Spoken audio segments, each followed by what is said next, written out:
أعوذ بالله من الشيطان الرجيم. بسم الله الرحمن الرحيم. ولما دخلوا على يوسف آوى إليه أخاه قال إني أنا أخوك فلا تبتئس بما كانوا يعملون. فلما جهزهم بجهازهم جعل السقاية في رحل أخيه ثم أذن مؤذن أيتها العير إنكم لسارقون. قالوا وأقبلوا عليهم ماذا تفقدون. قالوا نفقد صواع الملك ولمن جاء به حمل بعير وأنا به زعيم.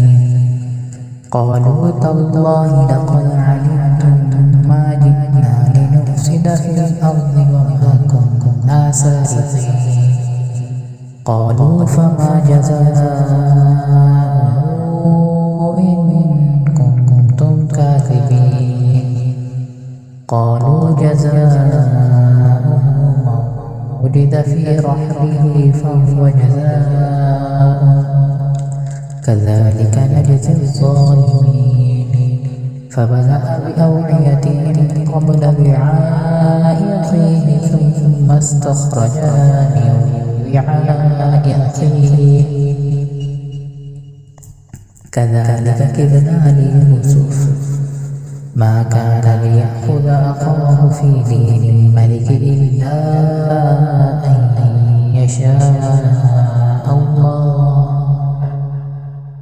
نرفع درجات من يشاء وفوق كل ذي علم عليم. قالوا إن يسرق فقد سرق أخ له من قبل فأسرها يوسف في نفسه ولم يبدها له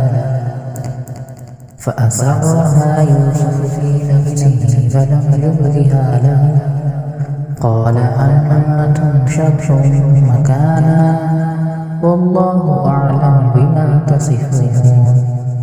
قالوا يا أيها العزيز إن له أبا شيخا كبيرا فخذ أحدنا مكانه إنا نراك من المحسنين.